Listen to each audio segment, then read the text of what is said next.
Hi everyone, I thought I'd make this short video about my breadboard construction. As you can see, I have three sections. Let me zoom in slightly on this for you, sorry about the camera shake. I have three sections. Each one of these were ordered separately.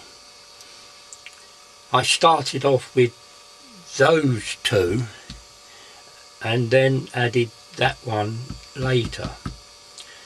I mounted them onto a piece of plywood and added the non-slip feet, so it's quite solid and it keeps it flat. Before, I did have it mounted on a small piece of wood, but it started to bow and it wasn't flat, so it caused a fair few problems.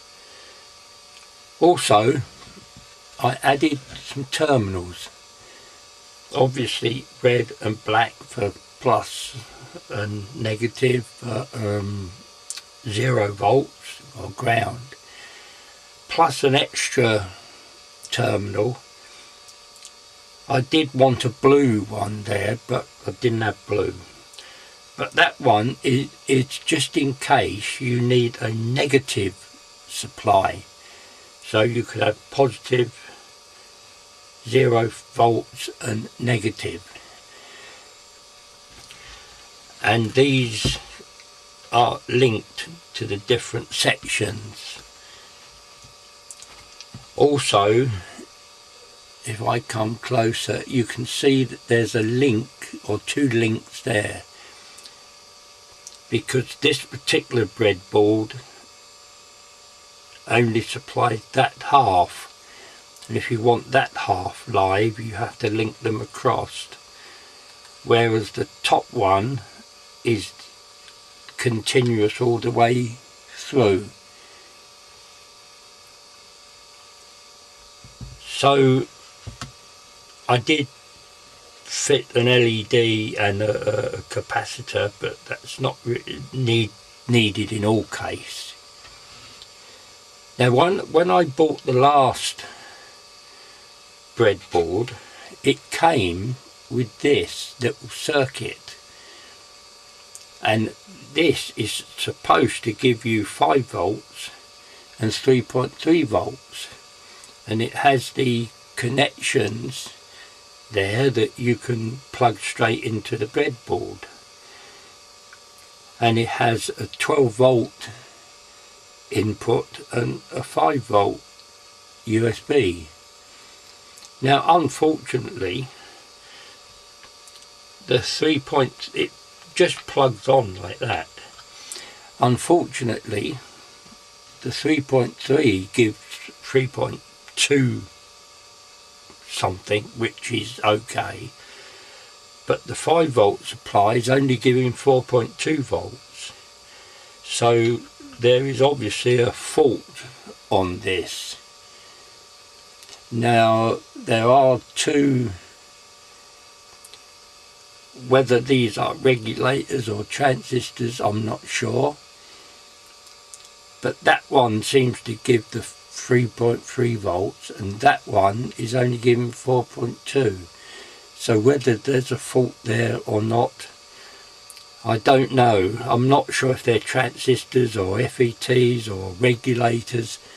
I'm just not sure. Say I've got no information on this, but it does need to be looked at, whereas at the moment it's not usable. I hope that if you use a breadboard you found this useful. I don't know if you noticed, but I have screwed it down as well as there was some glue as well underneath, but I think it was double-sided tape, I'm not too sure, but as I say, it needed to be screwed as well to make it solid and flat. The important thing was keeping it flat. The sections do clip together, which was useful. So it helped to make a complete board. So there's not much more to say about it, except that it's a decent size, because when I built my frequency counter, the gate board was constructed on this, and it took all the sections to build it. So I hope it was useful for you. Just a silly little video really, but it may be of use to somebody if you use breadboards. The construction is pretty solid and the terminals are useful. So there you go. Please subscribe to the channel.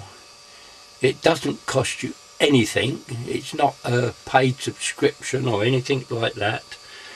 All it does is let you know when I've uploaded a new video, and of course it helps the channel.